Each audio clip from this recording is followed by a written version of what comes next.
ஒருவேளை இந்த மண்ணில் பேசுவதற்கு முழு தெம்பும் திராணியும் இருக்கும் என்றால் அது நாம் தமிழர் கட்சி மட்டும்தான் உண்டு.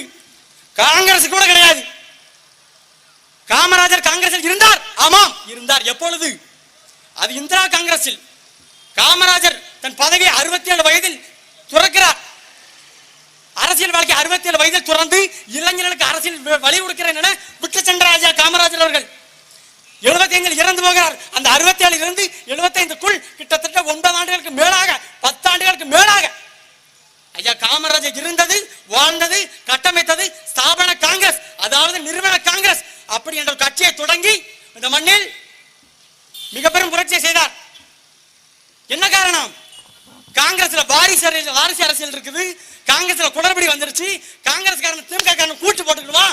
இந்த கூட்டம், இந்த பிழைப்புவாத கூட்டம், இந்த அயோக்கிய கூட்டம் இந்த மண்ணை நாசமான ஆக்கும் என்று தெரிந்து எமது தாத்தன் காமராஜர் நிறுவன காங்கிரஸ் என்ற ஒரு கட்சியை தொடங்கி மக்களுக்கு சேவை செய்தார். அப்பேற்பட்ட தலைவர் காமராஜர் அவர்கள். அவரைத்தான் இந்த திராவிட கட்சிகள், இந்த தேசிய கட்சிகள் அவர் படிக்காத மேதை. ஐயா கருணாநிதி சொன்னார், காமராஜர் படிக்காத மேதை. தெருவுக்கு தெரு முழங்கினார் ஐயா கருணாநிதி. படிக்காத மேதை காமராஜ், படிக்காத மேதை காமராஜ். அவர் படிக்கணும் உங்களுக்கு யாரு சொன்னா? அவர் பள்ளிக்கூடம் தான் படிக்கவில்லை, மக்களை படித்த பெருந்தலைவர் காமராஜர். அப்பேற்பட்ட காமராஜர் ஒரு மேடையில் பேசிக் கொண்டிருக்கிறார். பேசிவிட்டு அமர்ந்த பிறகு கவியரசு கண்ணதாசன் பேச எழுந்து நிற்கிறார். கவியரசு கண்ணதாசன் பேசுகிற பொழுது எனக்கு எல்லா கேள்விகளுக்குமான விடை கிடைத்து விட்டது. ஆனால் ஆங்கிலத்தில் ஒரு வார்த்தை இருக்கிறது, ஆங்கிலத்தில் ஒரு வார்த்தை இருக்கிறது, இன்டெலிஜென்ட் அரகன்ஸ். இன்டெலிஜென்ட் அரகன்ஸ் என்ற ஒரு வார்த்தை இருக்கிறது. இந்த வார்த்தைக்கு எனக்கு அர்த்தம் தெரியவில்லை என கவியரசு கண்ணதாசன் அவர்கள் ஒரு மேடையில் பேசுகிற பொழுது ஐயா காமராஜர் அருகிலே அமர்ந்திருக்கிறார். அருகிலே அமர்ந்திருக்கிற காமராஜர் சொல்லுகிறார், ஏப்பா கண்ணதாசன் உனக்கு இது தெரியாதா? இன்டெலிஜென்ட் அரகன்ஸ் என்ன? அதிக பிரசிஞ்சனம் இது தெரியாதா உனக்கு? சொன்னவர் ஐயா காமராஜர். அதுபோல அரசு அலுவலகங்களில் இந்திய நாட்டின் விடுதலைக்கு போராடிய பல தலைவர்களில் ஒரு தலைவராக இருக்கக்கூடிய காந்தியடிகளுடைய படத்தை எல்லா அரசு அலுவலகங்களிலும் ஹேங் பண்ண வேண்டும். அது எப்படி? எல்லா அரசு அலுவலகங்களிலும் ஹேங் பண்ண வேண்டும் என ஒரு தலைமைச் செயலர் உத்தரவை போடுகிறார். ஐயா காமராஜர் படிக்கிற உத்தரவை. இல்லையானி ஒரு பெரிய தலைவர், ஒரு காந்தியடிகள் நம்ம மக்களுக்கு தேச பிதா, அவரை போய் ஹேங் பண்ணு போட்டிருக்கிற. ஹேங்னா தூக்கில போடுறதுயா? அப்படி செய்யக்கூடாது. ஹேங் போடாத, அந்த வார்த்தையை எடுத்துரு, இன்ஸ்டால் செய். எப்படி? ஒவ்வொரு அரசு அலுவலகங்களிலும் காந்தி படத்தை இன்ஸ்டால் பண்ணினார் ஐயா காமராஜர். ஒரு மேதாவரை ஒடிசா மாநிலத்துக்கு பிரச்சாரத்துக்கு போறாரு. தேர்தல் பிரச்சாரத்துக்கு காங்கிரஸ், இதே இந்திரா காங்கிரஸ் ஆதரித்து தான் ஐயா காமராஜர் ஒடிசா பிரச்சாரத்துக்கு போனார். போகிற பொழுது மக்கள் கூடி நிற்கிறாங்க. மக்கள் கூடி நிற்கிற பொழுது அத்தனை மக்களும் விவசாய பெருங்குடி மக்கள். விவசாய பெருங்குடி மக்கள். ஐயா காமராஜர் பேசுகிறார். ஐயா காமராஜருக்கு ஒடிசா தெரியாது, ஐயா காமராஜருக்கு ஹிந்தி தெரியாது, ஐயா காமராஜருக்கு புலமையா ஆங்கிலம் பேச வராது. ஒடிசாவின் மக்களிடத்திலே காமராஜர் பேசுகிறார். மக்கள் ஒவ்வொரு வார்த்தையும் கைதட்டான். அங்க ஒரு பத்திரிகையாளன் கேட்கிறான், அவர் தமிழ்நாட்டில இருந்து வந்திருக்கிறாரு, அவர் தமிழ்நாட்டு முதலமைச்சர், அவர் என்ன பேசுறாருன்னு உங்களுக்கு தெரியுதா? அவர் தமிழ் எல்லாம் பேசுறாரு. என்னோட பத்திரிகையாளர் மக்களை நோக்கி கேட்கிற பொழுது அந்த மக்களின் ஒருவன் எழுந்து சொன்னான், காமராஜர் எங்களுக்கானவர், அவர் விவசாயத்தின் தலைவர், விவசாயத்தை பற்றி புரிந்தவர், நாங்கள் விவசாயியாக கூடி நிற்கிறோம், எங்களை பற்றி தான் காமராஜர் பேசுவார் என சொன்னார்கள் ஒடிசா மக்கள். அப்பேற்பட்ட காமராஜரை ஒரு சாதி முத்திரைக்குள் அடைத்தது இந்த திராவிட முன்னேற்ற கழகம். திட்டமிட்டு ஐயா கருணாநிதி காமராஜரை திட்டமிட்டு ஒழித்து கட்டம் என தெரிந்தார். காமராஜருக்கு மட்டும்தான் இந்த நாட்டில் பெருந்தலைவர் என்ற ஒரு பட்டம் இருந்தது. அந்த பட்டம் என்ன காமராஜருக்கு இருக்கு? நாம தமிழ்நாடு தலைவர் வளர்ந்து வரமே, நம்ம பேருக்கு சீரடுக்கிற விதமா காமராஜருக்கு என்ன பெருந்தலைவர் பேரு அப்படி என்று ஒரு காழ்ப்புணர்ச்சியோடு ஐயா கருணாநிதி அவர்கள் என்ன செய்தார் தெரியுமா? உறவுகளே, என்ன செய்தார் தெரியுமா? ஊராட்சி மன்ற தலைவர் அத்தனை பேரையும் பெருந்தலைவர் சொல்ல வைத்தார் ஐயா கருணாநிதி.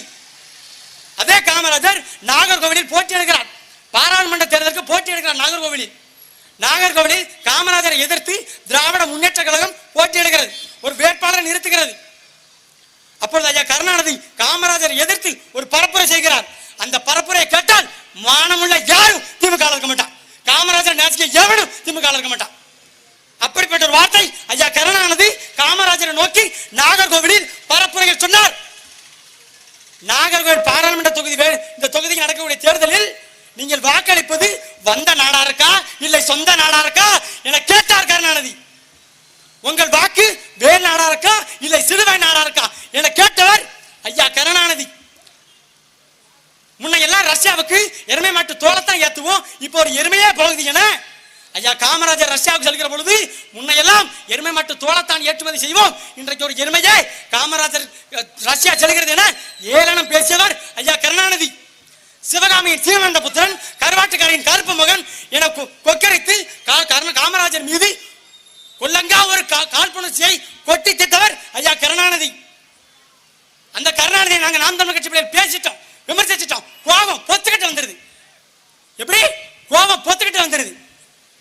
என் தாத்தனை நீ விமர்சிக்கும் போது அவன் பேரங்க ரத்தம் துடிக்கவா துடிக்காதாடா?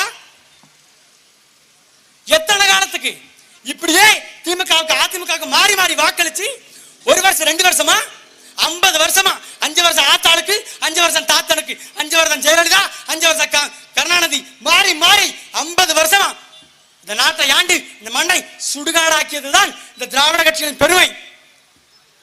வாக்குக்கு பணத்தை கொடுத்து வாக்கை பெறுவது, மதிப்புமிக்க உங்கள் உரிமைகளை சில ரொட்டி துறைகளுக்கு விற்காதீர்கள் சொன்னவர் பிரச்சனை அம்பேத்கர். மதிப்புமிக்க உங்கள் உரிமைகளை தங்கத்தை எவனாவது தவிட்டிற்கு வாங்க வேணாம் என சொன்னவர் பேரறிஞர் அண்ணா. அப்பேற்பட்ட தங்கத்தை தவிடு என பணத்தை கொடுத்து மக்களிடத்தில் ஒவ்வொரு தேர்தலிலும் 500 ரூபாயும் 1000 கொடுத்து மக்களிடத்தில் வாக்கை பறிப்பது இது திராவிட கட்சிகள் இன்றல்ல நேற்றல்ல 50 வருஷமா செய்யக்கூடிய சூழ்ச்சி. உன் உரிமை திட்டமிட்டு மறுக்கப்படுகிறது, உன்னுடைய உரிமை திட்டமிட்டு அழிக்கப்படுகிறது, உன் வாழ்விடங்கள் அழிக்கப்படுது, உன்னுடைய வளம், உன்னுடைய காட்டு வளம், கனிம வளம், நீர் வளம், நிலவளம் எல்லாவற்றும் அந்நிய மாநிலங்களுக்கும் அந்நிய நாடுகளுக்கும் ஏற்றுமதி செய்யப்படுகிறது என்றால் காரணம் என்ன?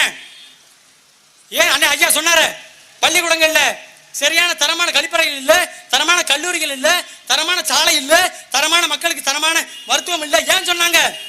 தரம் கெட்டவர்களிடத்தில் ஆட்சி அதிகாரம் இருப்பதால் இவர் எல்லாத்திடத்திலும் தரம் இல்லை.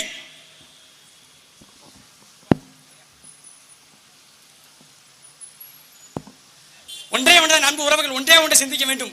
வருகின்ற தேர்தலில் உங்கள் வலிமையான வாக்குகளை, பொன்னான வாக்குகளை நாம் தமிழ் கட்சிக்கு தாங்க. இதுவரை இந்த நிலத்தை காங்கிரஸ், பிஜேபி, அதிமுக, திமுக என 4 பேரும் மாறி மாறி 50 வருஷம் ஆண்டுட்டான். ஒரு முன்னேற்றமும் இல்லை. இன்றைக்கு நாம படிக்கணும் என்றால் கல்விக்கு தரமான கல்வி கிடைக்க வேண்டுமானால் தனியார் பள்ளிகளில் படிக்க வேண்டிய சூழல் இருக்கிறது.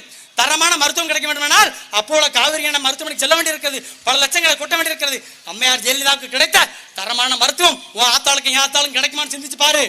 அந்த சூழல் என்னைக்கு இந்த மண்ணில் வருகிறதோ அன்றைக்கு தான் உனக்கான விடுதலை, உனக்கான விடியல், உனக்கான எல்லாம் உனக்கு கிடைக்கும். ஒன்றே ஒன்றுதான் அடிமை தேசியத்தின் மக்கள். அதற்கு அவர்களுக்கான விடுதலை அரசியல் விடுதலை மட்டும்தான். அந்த அரசியல் விடுதலையை இந்த பிள்ளைகள் உள்ளமாற செய்து கொண்டிருக்கிறோம். உங்களுக்காக உண்மையை உறுத்தாணிக்கிறோம். நாங்க வாக்குக்கு பணம் கொடுக்கறது இல்ல, சாதி சொல்லி வாக்கு கேட்கறது இல்ல.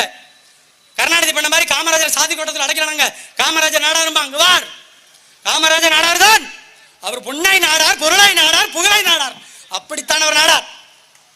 அப்பேற்பட்ட தலைவரை ஒரு சாதி வட்டத்துக்கு அழைத்தது இந்த கருணாநிதி, இந்த திராவிட கூட்டமும். என்ன சாட்டத்திற்கு ஒரு பாட்டு படிச்சாலும் கோபம் வந்துருது. நீங்க இவ்வளவு ஏறன பேசுனீங்களே, நாங்க இதுவரைக்கும் கொந்தளிக்கலையே, இப்பதானே பேசவே ஆரம்பிச்சிருக்கிறோம். கட்சி தொடங்கி 14 வருஷம் ஆச்சு. நாம் தமிழ் கட்சி தொடங்கி இப்பதான் எங்க ஆட்டத்தை ஆடவே ஆரம்பிச்சிருக்கோம். இனிமேதான் அடி உங்களுக்கு ஒண்ணு இடியா விழும். அரசியல் விடுதலை முக்கியமான ஒன்று. நான் சொன்னால் கூட சின்ன பையன், ஒரு 25-27 வயது உண்ட ஒரு சிறுவன் அரசியல் விடுதலை என்பது இவனுக்கு என்ன தெரியும் ஏராளம் பேசலாம். 5 வயதுல பள்ளிக்கூடம் செல்கிற பொழுது கோணி சாக்கோட 5 வயதில் கோணி சாக்கோடு பள்ளிக்கூடத்திற்கு சென்று பள்ளிக்கூடத்தில் உட்காரக்கூடாது. ஏன்? நாற்காலி மேசையில உட்காரக்கூடாது. அந்த 5 வயது சிறுவன் நாற்காலி மேசையில உட்கார்ந்து படிக்கக்கூடாது. காரணம் என்ன? அவன் மகசாதி மகன், அவன் தாழ்த்தப்பட்டவன், அவன் ஒடுக்கப்பட்டவன். அவன் நாற்காலி மேசையில் அமர்ந்தால் தீட்டுப்பட்டுவிடும் என சொன்ன காலகட்டத்தில் 5 வயதில் கோணி சாக்கோடு பள்ளிக்கூட வாசலில் நின்ற ஒரு சிறுவன், 5 வயதில் பள்ளிக்கூட வாசலில் கோணி சாக்கோடு நின்ற சிறுவன் தனது 55வது வயதில் இந்திய அரசியல் சாசன கோப்புகளோடு பாராளுமன்றமே காத்து கிடக்கிறது. ஒருவர் மறுக்கிறார். அவர் சொல்கிறார், அதிகாரம் மிக வலிமையானது, அதனை அடைந்து விட்டால் அனைத்தும் எளிமையானது, அனைத்தும் எளிமையானது. அனைத்து துன்பப்பட்டுகளுக்கான சாவி, அனைத்து துன்ப பூட்டுகளுக்குமான சாவி ஆட்சி அதிகாரம் மட்டுமே என்கிறார். அந்த ஆட்சி அதிகாரத்தை பிடிக்கணும். பிடிச்சா மட்டும்தான் நமக்கான விடுதலை, நமக்கான விடியல் பிறக்கும். எல்லா அதிகாரம் வெறும் நிலத்துல மட்டும் இல்ல. அலை மாகடல் நிலம் வானினுள் அணி மாளிகை ரதமே அவ ஏறிடும் விதமே உனது அதிகாரம் நிறுவாய். யார் சொல்றா? பாரதிதாசன். அலை மாகடல் நிலம் வான் எல்லாவற்றிலையும் உன்னோட அதிகாரம் இருக்கணும். என்ன சொல்றான்? நிலத்துல, கடல்ல, வானத்துல எல்லாவற்றிலும் உன்னுடைய அதிகாரம் நிறுவப்படணுங்க. இந்த அதிகார நிறுவலுக்கு ஏதேனும் இடையூறு வருதா? இந்த அதிகார நிறுவலுக்கு ஏதேனும் இடையூறு வருதா? கொலை வாடிய ஜடதா மிக கொடியோர் செயல் அறவே புகை வாடுவர் புலியை மிக குணம் மேவிய தமிழாங்கிறான். அதுக்கு இடையூறு வருதா? அப்படி நீ பேசியும் அப்படி செயலாற்றியும் அப்படி நீ கடமையை உளமாற செஞ்சும் உனக்கு இடையூறு வருதா? பண்ண பழகடா பச்சை படுகொலை பைந்தமிழ் இனத்துக்கு உயிரா விடுதலைங்கிறான். நீ வழக்கப்படனா பாரதிய மேல தான் போடணும். அதை மேற்கோள் குறித்து நான் பேசுறேன். ஒரு மாபெரும் புரட்சியாளர்கள் பாரதிதாசன், பாரதி, இந்த மண்ணில் மாப்போசி, சிவசிப்ப ஆதித்தனார், சிங்காரவேலர், எண்ணற்ற முன்னோர்கள் இருக்கிற பொழுது அவருடைய வரலாறு அவருடைய பாக்களை எல்லாம் படிக்கிற பொழுது என்னை தாண்டி உனக்கு ரத்தத்தில் சூடேறும். அப்படி சூடேறுகிற பொழுதுதான் உன்னுடைய கை, உன்னுடைய விரல் சூரியனை நோக்கியோ ரெட்டலை நோக்கியோ, உன்னுடைய கை காங்கிரஸ் கை சின்னத்தை நோக்கியோ பாரதிய ஜனதா தாமரை சின்னத்தை நோக்கியோ போகாது. இந்த தொகுதி, இந்த திருநெல்வேலி தொகுதியில காங்கிரஸ் கட்சிக்கு வாக்களிச்சிருக்கான். இப்படி காங்கிரஸ் கட்சிக்கு ஏன் வாக்களிக்கல? காங்கிரஸ் கட்சிக்கு இந்த காங்கிரஸ் கட்சி தமிழ்நாட்டுக்கு செய்த துரோகங்கள் எதுவும் எல்லாம் மறந்து போச்சா?